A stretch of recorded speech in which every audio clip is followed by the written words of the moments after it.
దేవుని నామమునకు స్తోత్రం కలుగును గాక. మన ప్రభువును రక్షకుడైన యేసు క్రీస్తు నామమున మీ అందరికీ శుభములు తెలియజేస్తున్నాను. తనలో వచ్చి ప్రార్థన చేసుకుందాం. దేవుని యొక్క సన్నిధి కొరకు వేడుకుందాం. మహాపరిశుద్ధుడా, మహోన్నతుడా, మా స్తుతులకు కారణభూతుడు అయిన తండ్రి, నీ పరిశుద్ధమైన శ్రేష్టమైన ఘనమైన నామములకు స్తోత్రాలు, వేలాది వందనాలు చెల్లిస్తున్నాం.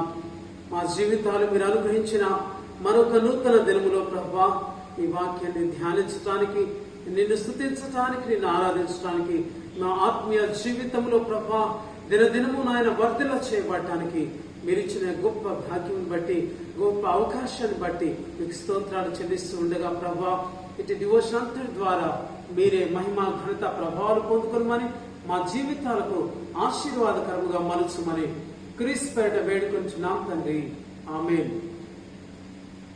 దేవుని నామమును మహిమపరుస్తూ అందరము కలిసి 60వ కీర్తన, గొప్ప దేవ నాకు తండ్రివి, ఆకాశమందు గొప్ప దేవ నాకు తండ్రివి, 60వ కీర్తన పాడుచు దేవుని మహిమపరచుదము.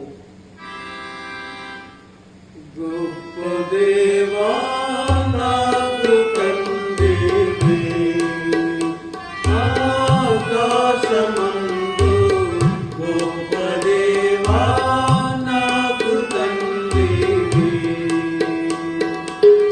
తప్పకుండా భక్తుని దరికి యేసు నామమందు గొప్ప కరుణా చేతనని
దేవుని బిడ్డలారా, నేటి ధ్యానములకు ఏర్పాటు చేయబడిన లేఖన భాగములు సమూయేలు మొదటి గ్రంథము 23వ అధ్యాయము మొదటి నుంచి చివరి వరకు, ప్రకటన గ్రంథము 13వ అధ్యాయము 11 నుంచి 18 వచనాలు నేడు మన ధ్యానం కొరకు ఇవ్వబడినవి. నేటి మన ధ్యానాంశము విస్మరించు రాజు, వంచించు ప్రజలు. విస్మరించు రాజు, వంచించు ప్రజలు. Ignorant king, deceitful people. ప్రియమైన సంఘమా, ప్రభు నామమున మీరందరూ క్షేమంగా ఉన్నారని విశ్వసిస్తూ దేవుడు అనుగ్రహించిన మరొక నూతన దినమును బట్టి దేవునికి ఎంతగానో కృతజ్ఞతాస్తుతులు చెల్లిస్తూ ఉన్నాను. నేటి ధ్యానాంశాన్ని మనము తలుచుకున్నట్లయితే, విస్మరించు రాజు. దేవుడు మన జీవితంలో గొప్ప బాధ్యతలను, తలాంతులను, గొప్ప ఆధిక్యతలను ఇస్తున్నప్పుడు చాలాసార్లు మన యొక్క విశ్వాస జీవితములో, మన వ్యక్తిగత జీవితములో ఇరుగు పొరుగు వారితో పోల్చుకుంటాము. వారితో పోల్చుకొని అది నాకు లేదే, వాడు నాకంటే హెచ్చింపబడుతున్నాడు అనేటువంటి ఈర్ష్యతో, అసూయతో, ద్వేషముతో మనకున్నటువంటి విలువైనటువంటి సమయాన్ని, మనకున్నటువంటి విలువైనటువంటి బాధ్యతలను, ఆధిక్యతలను, తలాంతులను వ్యర్థం చేసుకునేవారు ఎందరో ఉన్నారు. ఈరోజు మన ముందు ఉంచబడినటువంటి మొదటి పాఠ్య భాగాన్ని చూసినట్లయితే విస్మరించు రాజు గురించి చూస్తూ ఉన్నాం. ఆ రాజు ఎవరంటే సౌలు రాజుగా చూస్తున్నాం.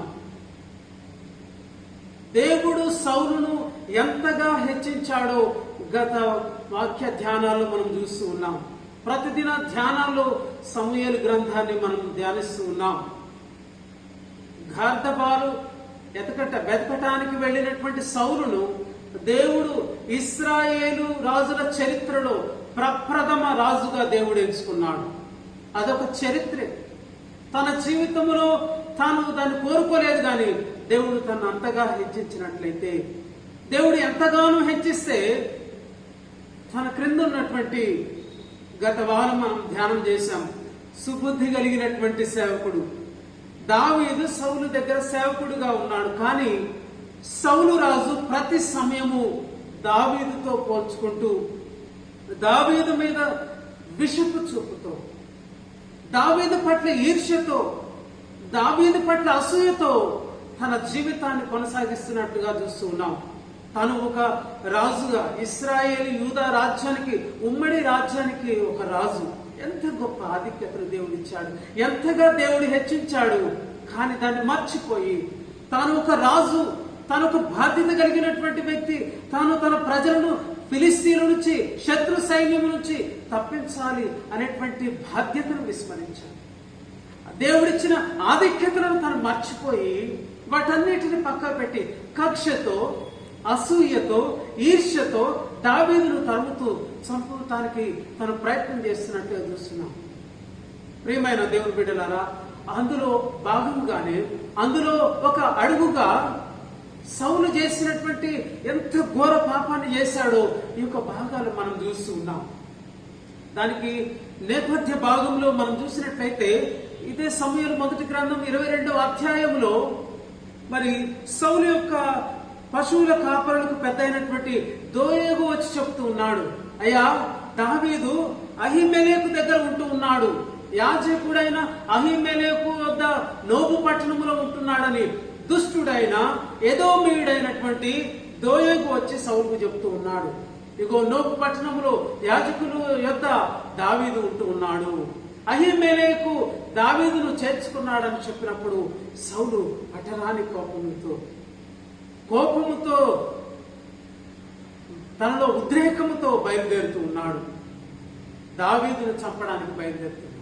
దావీదును పట్టుకోవడానికి నోబు పట్టణాన్ని బయలుదేరుతూ యాజకుల దగ్గరకు వస్తున్నట్టు చూస్తూ ఉన్నాం. దోయేగు చెప్పినటువంటి మాటలు, అందుకే దోయేగు అనగా ఫుల్ ఆఫ్ ఫియర్, వాడు బహు భయం కలిగినటువంటి వాడు. ఎదోమీయుడు, ఒక దుష్టుడు మరి రాజుకు సమాచారం ఇస్తున్నాడు. వాడు పశువుల కాపరికి పెద్ద, కానీ దుష్ట సమాచారాన్ని సౌలుకు అందజేస్తున్నాడు.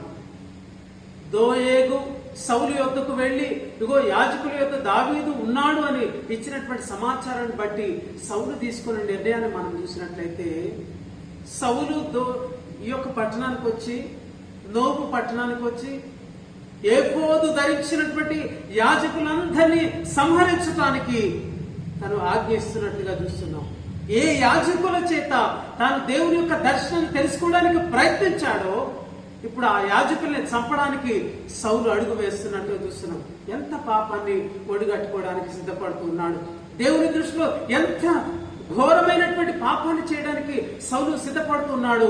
ఈ యొక్క భాగాన్ని చూస్తే మనకు అర్థమవుతున్నది. సౌలు తన సేవకులకు చెప్తున్నాడు, అహీమెలెకును యాజకులందరినీ చంపడానికి. వారు యాజక వస్త్రాలు ధరించినటువంటి వారు 85 మందిని ఒక్కసారి చంపడానికి సౌలు సిద్ధపడుతున్నాడు. దేవుని పట్ల కృతజ్ఞత లేనివాడు, దేవుడు ఎంతగానో హెచ్చిస్తే కేవలము దావీదు మీద అసూయతో, దావీదు మీద అక్కసుతో, దావీదు మీద విషపు చూపుతో అతన్ని చంపడానికి తను వేసినటువంటి అడుగులో నోబు పట్టణంలో ఉన్న యాజకులందరినీ చంపడానికి సిద్ధపడుతున్నాడు. వారందరినీ హతము చేయడానికి సౌలు సిద్ధపడుతున్నట్టుగా చూస్తున్నాం. మరి సౌలు సేవకులు ఎవరు కూడా ఇష్టపడనప్పుడు దోయేగు, ఏదోమీయుడైనటువంటి దోయేగు వచ్చి యాజకులందరినీ చంపినట్లుగా 85 మంది యాజకులను కత్తి చేత హతము చేసి, కత్తి వాత చేత చంపినటువంటి వాడు. పిల్లలనేమి, పెద్దలనేమి, బాలులనేమి, పసిబిడ్డలనేమి, ఎడ్లను, గొర్రెలను, గార్ధకములు సమస్తమును నాశనం చేసినట్టుగా చూస్తున్నాం. ప్రియమైన దేవుని బిడ్డలారా, దేవుడు సౌలును రాజుగా చేసింది దీని కొరక, తన కక్షను సాధించుకోవడానిక, తన పగను నెరవేర్చుకోవడానిక, తన రాజ్యాన్ని కాపాడుకోవడానిక. బాధ్యతను విస్మరించినటువంటి రాజు, బాధ్యతను నిర్లక్ష్యము చేసినటువంటి రాజు, ఆధిక్యతలను నిర్లక్ష్యము చేస్తూ అలక్ష్యముతో తాను వేస్తున్నటువంటి తప్పటి అడుగుల్లో ఇదొక అడుగుగా చూస్తున్నాం. అందుకే దోయేగు సౌలు యొద్దకు చెప్పినప్పుడు, సౌలు యొద్దకు వెళ్లి ఈ మాట చెప్పుతున్న సమయంలో దావీదు ఒక కీర్తన రచించాడు. అది 52వ సంకీర్తన మనం చూడవచ్చు. అందుకే దావీదు అన్నటువంటి మాట, శూరుడా, చేసిన కీడును బట్టి నువ్వెందుకు అతిశయపడుచున్నావు? దేవుని కృప నిత్యముండును. నువ్వు నన్ను చంపాలనుకుంటున్నావు, ఇగో యాజకులు అందరినీ నీవు హతము చేశావు, ఎందుకు నీవు అతిశయపడుతున్నావు? కీడును చేసి ఎందుకు అతిశయపడుతున్నావు? శూరత్వాన్ని ఇచ్చింది ఇందుకేనా? రాజుగా చేసింది ఇందుకేనా? ఎందుకు నువ్వు అతిశయపడుతున్నావు అని తెలియజేస్తూ ఒక 52వ కీర్తన 2వ వచనంలో మనం చూస్తే, మోసము చేయవాడా, వాడి గల మంగళ కత్తి వలె నీ నాలుక నాశనం చేయ ఉద్దేశించుతున్నది. మేలు కంటే కీడు, నీతి పలుకుట కంటే అబద్ధము నీకు ఇష్టముగా ఉంటుంది. నువ్వెన్ని తలంచినా దేవుని కృప నాతో ఉన్నది అని దావీదు సెలవిస్తూ తను ఒక మాట అంటున్నాడు, నేనైతే దేవుని మందిరములో పచ్చని ఒలీవ చెట్టు వలె ఉన్నాను. సౌలు దావీదును తరుముతూ, దావీదును చంపాలని ఎన్ని అడుగులు వేసినా దేవుడు దావీదుతో ఉన్నాడు. అందుకే దావీదు అన్నటువంటి శ్రేష్టమైన మాట, ఇగో నేనైతే దేవుని మందిరములో పచ్చని ఒలీవ చెట్టు వలె ఉన్నాను. దేవుని కృప ఉంటే దేవుడు శత్రువులు మనేమి చేయజాలరు. సౌలు ఈ యొక్క ప్రయాణములో తన రాజ్యములో ఉన్నటువంటి ప్రజలకు ఇచ్చినటువంటి గొప్ప భాగ్యం ఏంటి తెలుసా? ప్రజలు అభద్రత భావంతో ఉంటున్నారు, ప్రజలు ధైర్యంతో లేరు, సమాధానంతో సంతోషంతో లేరు. అందుకే మనము 23వ అధ్యాయము మొదటి భాగంలో చూస్తే కేయిలా పట్టణానికి వస్తున్నాం. అది యూదా గోత్రపు వారికి ఇచ్చినటువంటి పట్టణము. అది ఒక కోటగోడగా, ప్రహరికి కోటగోడగా ఉండాల్సినటువంటిది, నగరానికి రక్షణగా ఉండే కోటగోడ అది కేయిలా పట్టణము. ఆ పట్టణము కోట ప్రహరీలోనికి ఫిలిస్తీయులు చొచ్చుకొని వస్తూ పంట కళ్ళాల మీద ఉన్నటువంటి ధాన్యాన్ని దోచుకొని పోయే పరిస్థితిలో కేయిలా ప్రజలు నిస్సహాయ స్థితిలో ఉన్నారు, నిరాశ నిస్పృహలో ఉన్నారు, అభద్రత భావంతో ఉన్నారు. తమ దేశంలో ఉన్నామా, పొరుగు రాజ్యాల చేతిలో ఉన్నామా అనేటువంటి స్థితిలో ఉండగా దాని బాధ్యత వహించాల్సినటువంటి సౌలు దావీదును తరుముటలో ఉంటూ ఉండగా దావీదు తన జనులు నిలబడి కేయిలా పట్టణము పక్షముగా మరి ఈ ప్రజల పక్షంగా ఫిలిస్తీన్లతో యుద్ధము చేసి కేయిలా పట్టణాన్ని రక్షించినట్లుగా ఆ కాపురస్తులందరినీ రక్షించి వారి పశువులను సమస్తమును దోచుకుని మరలా తమ యొక్క ప్రశాంతమైన జీవితాన్ని జీవిస్తున్నారు. ప్రియమైన వాళ్ళారా, ఒక రాజు చేయాల్సినటువంటి బాధ్యతను తను విస్మరించినప్పుడు దావీదు నిర్వర్తిస్తున్నట్లుగా చూస్తున్నాం. దావీదు తన జనులు చేసినటువంటి కార్యమును కేయిలా పట్టణస్థులు మర్చిపోయినట్లుగా చూస్తున్నాం. అందుకే వంచన చేసిన ప్రజలు అని మనం తలంచడానికి, వంచు ప్రజలు అనగా దావీదు చేసినటువంటి కార్యమును కృతజ్ఞత లేని వారుగా సౌలుకు దావీదు మా మధ్య ఉన్నాడని చెప్పడానికి వారు సిద్ధపడుతున్నారు. చాలాసార్లు చేసినటువంటి మేలును మర్చిపోయేవారు ఉన్నారు, మోసం చేసేవారు ఉన్నారు, ద్రోహం చేసేవారు ఉన్నారు, వంచేవారు ఉన్నారు. ఇక్కడ కేయిలా పట్టణస్థులు కూడా దావీదు చేసినటువంటి కార్యాన్ని మర్చిపోయినట్టుగా చూస్తున్నాం. ఆయనను దావీదు అక్కడి నుంచి తప్పించుకుంటున్నట్టుగా చూస్తున్నాం. సౌలు క్షణము దినదినము దావీదు వెంటపడి ఆయన్ని తరమాలి, చంపాలనేటువంటి ప్రయత్నంలో దేవుడు దావీదుతో ఉంటున్నాడు. ఎందుకనగా దేవుడు సౌలును విడిచిపోయినట్లుగా చూస్తున్నాం. తన హృదయంలో దేవునికి స్థానము లేదు. కక్షకు మాత్రమే స్థానం ఉన్నది, అసూయకు మాత్రమే స్థానం ఉన్నది, ద్వేషములకు మాత్రమే స్థానం ఉన్నది. ప్రియమైన దేవుని బిడ్డలారా, ఎదుటి వారి ఎదుగుదలను ఓర్వలేని స్థితి మనకు ఎప్పుడు కూడా ఉండకూడదు. ఎదుటివాడు దేవుడు ఎంతైనా వరకు ఇవ్వచ్చు. మనం ఏదైతే కలిగి ఉన్నామో దాన్ని బట్టి మనం సంతృప్తి కలిగి ఉందాం. ఎదుటివాడు దీవించబడ్డాడని, ఎదుటివాడు అంచెలంచెలు ఎదుగుతున్నాడు అనేటువంటి అసూయ, ద్వేషము ఎప్పుడు కూడా మనకు ఉండకూడదు అని దావీదు సౌలు జీవితాలను చూస్తుంటే మనకు అర్థమవుతున్నట్లుగా చూస్తున్నాం. అంత మాత్రమే కాకుండా మరి దావీదు వచ్చినటువంటి సాక్ష్యాలు 2 ఈ యొక్క భాగంలో మనం గమనించగలం. 22వ అధ్యాయం, సమూయేలు మొదటి గ్రంథం 22వ అధ్యాయంలో అహీమెలెకు చెప్తున్నాడు, దావీదు అల్లుడు కాడా, ఎంతో నమ్మకస్తుడు, మంచి ఆలోచన పరుడు, నీ యొక్క సేవకుల్లో ఘనత నొందినటువంటి వాడని అహీమెలెకు గొప్ప సాక్ష్యం ఇస్తున్నాడు. అంత మాత్రమే కాదు, సౌలు రాజు యొక్క కుమారుడు యోనతాను కూడా అంటూ ఉన్నాడు, నీవు భయపడాల్సినటువంటి అవసరము లేదు, నీవు ఇశ్రాయేలులకు రాజుగా తప్పకుండా అవుతావు, నా తండ్రి నిన్ను పట్టుకొని లేడు, నీవు రాజువు, నేను నీకు సహకారిని అవుతునని దేవుని నామం బట్టి బలపరుస్తున్నట్టుగా చూస్తున్నాం. ప్రియమైన సంఘమా, తరుముతున్నటువంటి సౌలును బలపరిచిన వారు ఎవరు లేరు, సౌలును సమర్థించిన వారు ఎవరూ లేరు. తన ప్రభావాన్ని దినదినము కోల్పోతున్నట్టుగా చూస్తున్నాం. తరమబడిన దావీదు ఏనాడు చిన్నపోలేదు. దేవుడు దావీదు వెంట ఉన్నాడు, దావీదును హెచ్చిస్తూనే ఉన్నాడు. అందుకే ఇక్కడ మరింకొక అడుగు మనం ముందుకు వెళ్ళి చూడగలిగినట్లయితే జీఫీల గురించి మనం చూస్తున్నాం. జీఫు అరణ్యములోనికి దావీదు వచ్చినప్పుడు జీఫీలు సౌలు వద్దకు వెళ్ళి చెప్తున్నారు, ఇగో దావీదు మా యొద్ద ఉన్నాడు, అతన్ని నువ్వు పట్టుకొని వచ్చనగా. చూసారా ఎంత నమ్మక ద్రోహం చేసే ప్రజలు. దావీదునకు మేలు చేయాల్సింది పోయి కీడు తలపెడుతున్నటువంటి వంచు ప్రజలు కేయిలా పట్టణస్థులు జీఫీలుగా, జీఫు అరణ్యవాసులుగా మనం చూస్తూ ఉన్నాం. మరి ఈ 2 పట్టణస్థుల ప్రజలు దావీదునకు బహుకీడు చేయాలని తలపెట్టారు. జీఫీలు వెళ్ళి సౌలుతో చెప్తున్నప్పుడు ఆ మాట విన్నటువంటి దావీదు రచించినటువంటి కీర్తనే 54వ కీర్తన. దావీదు ఈ కీర్తనలో తను ఈ విధంగా అంటున్నాడు, 54వ కీర్తన 4వ చరణంలో, దేవుడే నా సహాయకుడు, ప్రభువే నా ప్రాణమును ఆదరించేవాడు. ఎంత సౌలు అతన్ని తరమాలని చూసినా, సౌలు ఎంతగా దావీదును చంపాలని చూసినా దావీదు అంటున్నాడు, దేవుడే నా సహాయకుడు, ప్రభువే నా ప్రాణమును ఆదరించేవాడు. దేవుడు ఏనాడు దావీదును సౌలు చేతికి అప్పగించలేదు. సౌలు తరుముతూనే ఉన్నాడు, వెంట పడుతూనే ఉన్నాడు. ఈ యొక్క తరమటములో, వెంటబడటంలో తను చేసినటువంటి ఘోర తప్పిదాన్ని మనం చూస్తున్నాం.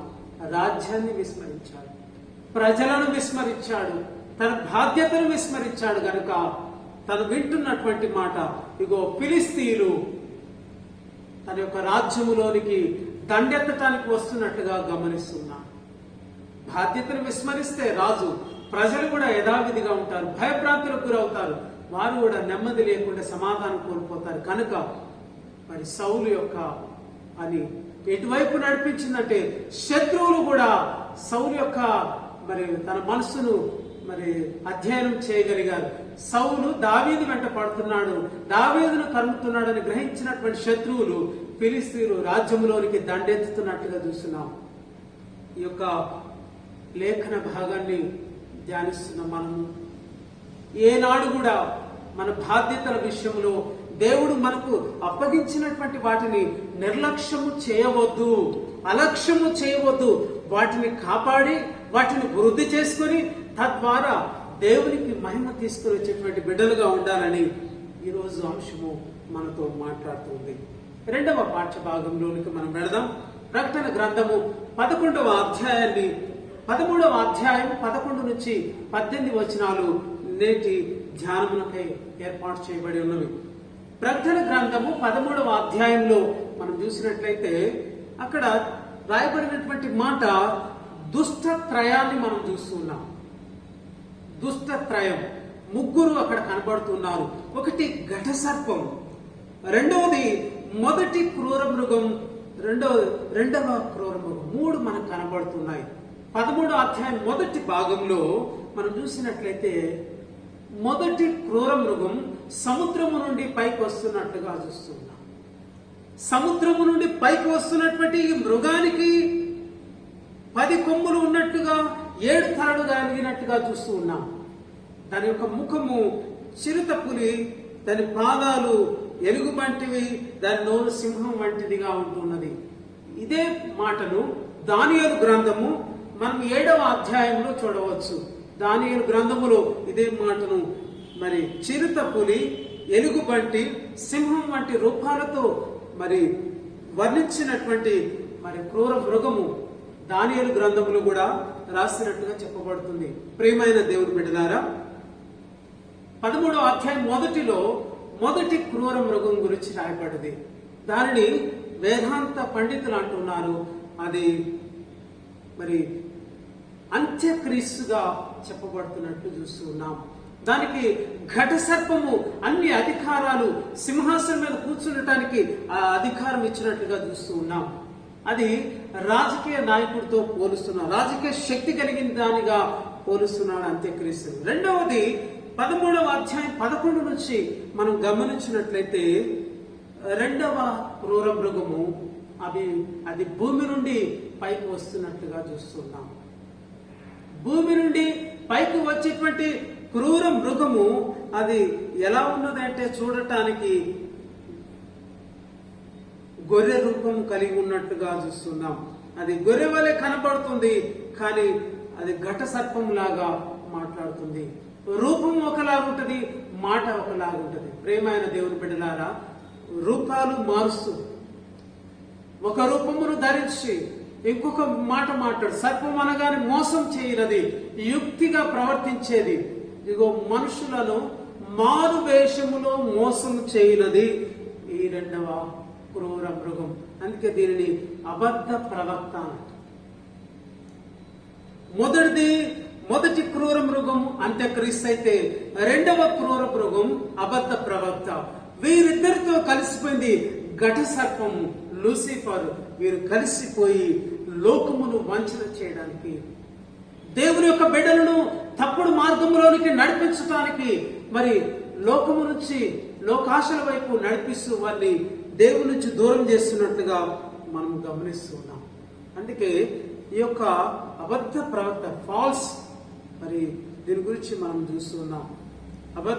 ఫాల్స్ ప్రాఫిట్, అబద్ధ ప్రవక్తగా ఇది వచ్చి చేస్తున్నటువంటి కార్యం ఏమిటి అని మనం చూసినట్లయితే మొదటి క్రూర మృగానికి నమస్కారం చేయమని అందరినీ బలవంతం చేస్తున్నట్లుగా చూస్తున్నాం. భూనివాసులందరినీ ఆ క్రూర మృగానికి నమస్కారం చేయటానికి అది పురుకొల్పుతున్నట్లుగా చూస్తున్నాం. అందుకే దీన్ని ఏమంటే మొదటి క్రూర మృగానికి రెండవ క్రూర మృగం ఏజెంట్. అంత్యక్రీస్తుకు అబద్ధ ప్రవక్త ఒక ఏజెంట్ గా వస్తున్నది. ఆ మొదటి క్రూర మృగము అంత్యక్రీస్తుకు అందరూ నమస్కరించి అందరూ దాన్ని పూజించడానికి, ఈ రెండవ క్రూర మృగం అబద్ధ ప్రవక్త మాయవేషం వేసి మాయమాటలు చేస్తూ ఆకాశం నుండి అగ్ని దిగి వచ్చేటువంటి గొప్ప అద్భుత కార్యాలు చేస్తూ మనుషులను మోసం చేసేదిగా కనబడుతుంది ఈ అబద్ధ ప్రవక్త. మనుషులను బలవంతం చేస్తున్న దానికి నమస్కరించాలని, దాని ప్రతిమకు నమస్కరించాలని, అది అందరినీ మోసపుచ్చేదిగా సూచక్రియలు చేస్తూ మోసపుచ్చుతూ ప్రతిమకు మరి ఆ మొదటి క్రూర మృగం యొక్క ప్రతిమ తయారు చేసి దానికి ప్రాణం వచ్చేటట్టుగా అది మాట్లాడేటట్టుగా చేస్తూ మనుషులందరినీ అది మోసం చేస్తున్నట్టుగా చూస్తున్నాం. చూసారా? అబద్ధ ప్రవక్త మనుషులను ఎటువైపు నడిపిస్తున్నాడో ఈ యొక్క ప్రకటన గ్రంథం 13వ అధ్యాయంలో చూస్తున్నాం. దుష్ట త్రయము అంత్యకాలంలో క్రైస్తవులను తప్పుడు మార్గంలోనికి నడిపించడానికి అది తయారవుతున్నట్టుగా మనం చూస్తున్నాం. ప్రజలను బలవంతం చేస్తూ మోసమైనటువంటి అద్భుత కార్యం చేస్తూ జనులందరినీ మోసం చేస్తూ చివరికి దానికి నమస్కారం చేయనటువంటి వారిని హతము చేయడానికి కూడా దానికి అధికారం ఇవ్వబడినట్లు చూస్తూ ఉన్నాం. కనుక ఈ విధంగా అబద్ధ ప్రవక్త అంత్యక్రీస్తును దానికి ఏజెంట్ గా పనిచేస్తూ అంత్యక్రీస్తుకు ఏజెంట్ గా పనిచేస్తూ ప్రజలందరినీ దాన్ని పూజించుటకు ఆరాధించుటకు నడిపిస్తున్నట్లుగా చూస్తున్నాం.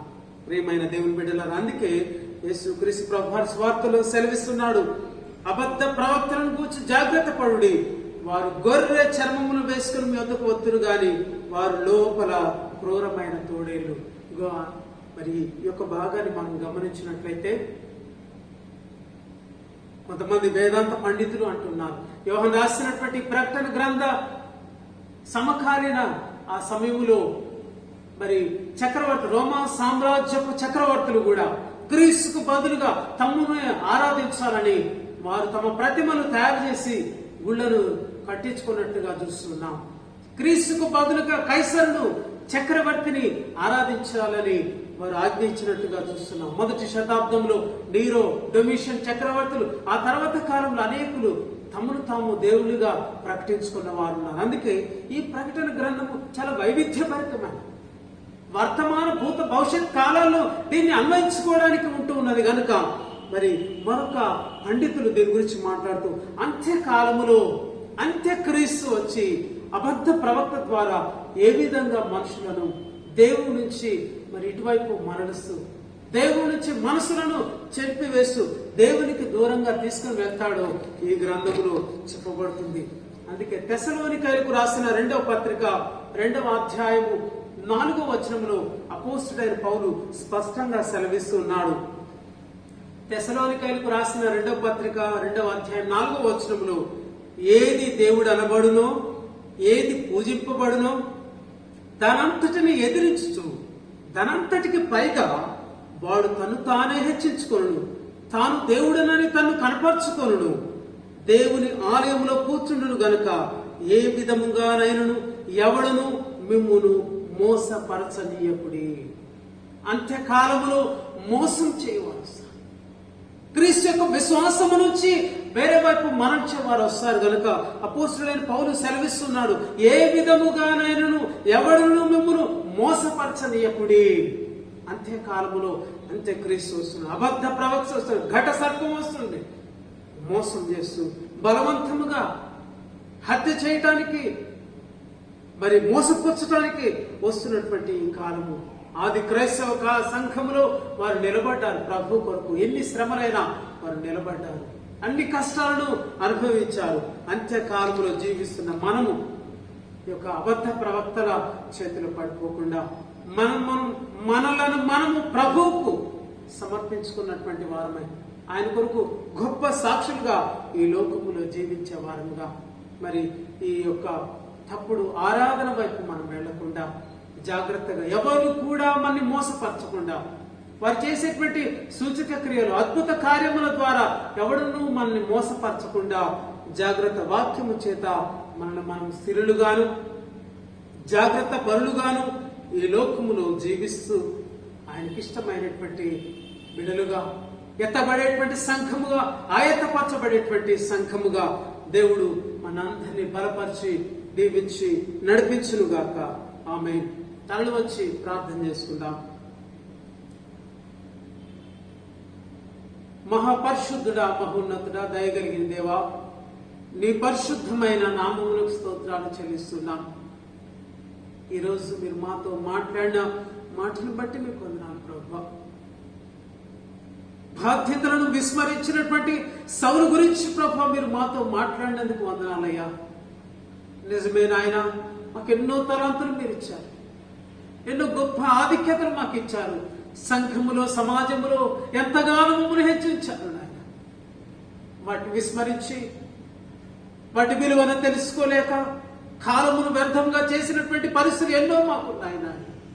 సౌలు కూడా తన ఒక రాజు అని, రాజుల చరిత్రలో తన ప్రప్రథమమైనటువంటి రాజు, ఒక చరిత్రను సృష్టించిన వాడు, దేవుడు గొప్ప ఆధిక్యతనిచ్చాడన్న సంగతి మర్చిపోయి తన సేవకుడి మీద కక్షతో, విషపు చూపుతో, దుష్ట తలంపుతో, దుష్టుడైన ఎదోమీయుడైన దోయేగు అటువంటి వారిచ్చినటువంటి సలహాలతో యాజకులను చంపి తన పాపమును మూటగట్టుకున్న సౌలు వలె మేము ఉండకుండా ప్రభా, విస్మరించే వారముగా ఉండకుండా ప్రభా, మాకు ఇచ్చినటువంటి ఏ బాధ్యతల్లోనూ, ఏ ఆధిక్యతలను, ఏ తలాంతులను ప్రభా మేము నిర్లక్ష్యంగా ఉండకుండా, వాటిని అలక్ష్యము చేయకుండా, వ్యర్థపరచకుండా,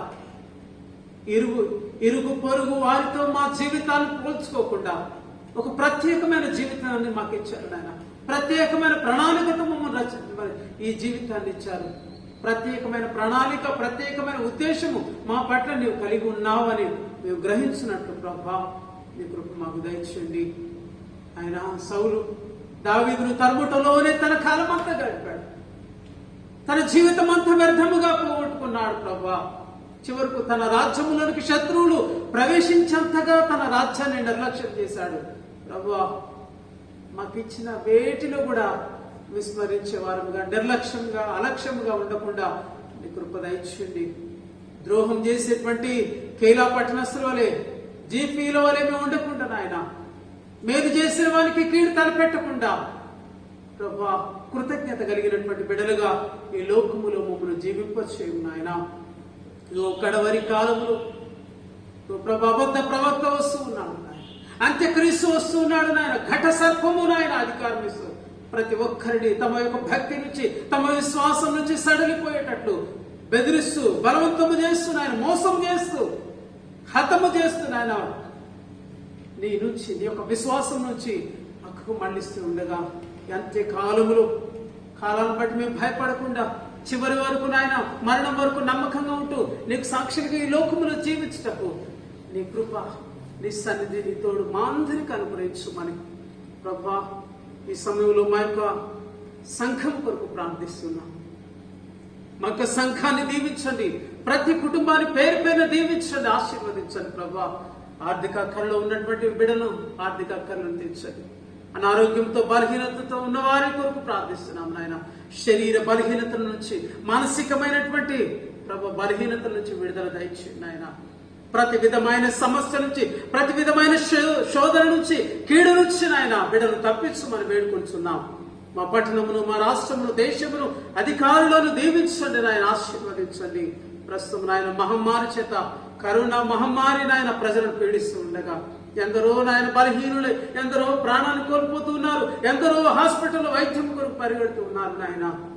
ప్రభా మీకు ప్రియ బిడ్డలందరినీ జ్ఞాపకం చేసుకుని ప్రభా త్వరలో నాయన చక్కటి వైద్యము దానికి కనుగొనబడినట్లు, మెడిసిన్ ప్రభా ఔషధం కనుగొనబడినట్లు నీ కృప దయచేయండి ప్రభా.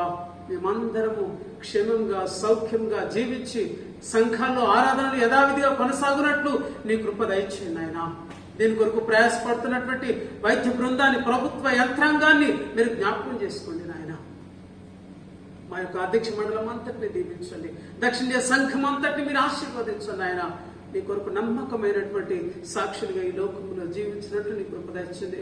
ఈ లోకములో మోసపరిచేవారు ఉండగా, తప్పుడు మార్గంలోనికి నెట్టేవారు ఉండగా మమ్మల్ని మేము మోసపుచ్చుకొనకుండా సరి అయినటువంటి ప్రభు మార్గంలో మేము నడిచినట్లు, వాక్యమైనటువంటి ఆయుధము చేత, వాక్యమైన ఖడ్గం చేత ఈ లోకములో జీవించినట్లు నీ కృప దయచేయమని మెట్టుకుని ఆయన మేమందరం కలిసి నిన్ను స్తుతించి నిన్ను ఆరాధించేటువంటి ప్రభా ఒక సుదినాన్ని మాకు అనుగ్రహించమని ప్రభా నీ యొక్క కృప కొరకు, నీ యొక్క సహాయం కొరకు, నీ యొక్క దక్షిణాస్తం కొరకు ఎదురు చూస్తున్న ప్రతి బిడ్డ మీద మీ యొక్క హస్తం నుంచి ప్రతి అక్కర మీ నామను తీర్చి మా యొక్క ప్రజలందరి దేశం అంతటిని మీరు దీవించి మీ కృపలతో నింపి ఆశీర్వదించుమని మా ప్రియ రక్షకుడైన యేసు క్రీస్తు నామమున ప్రార్థించి అడిగి వేడుకుంటున్నాం తండ్రి, ఆమేన్. మన ప్రభు అయిన యేసు క్రీస్తు కృప, తండ్రి అయిన దేవుని ప్రేమ, పరిశుద్ధాత్మ సహవాసము, సకల దీవెనలు, ఆశీర్వాదాలు అందరికీ ఇప్పుడు ఎల్లప్పుడూ తోడైండును గాక. ఆమేన్.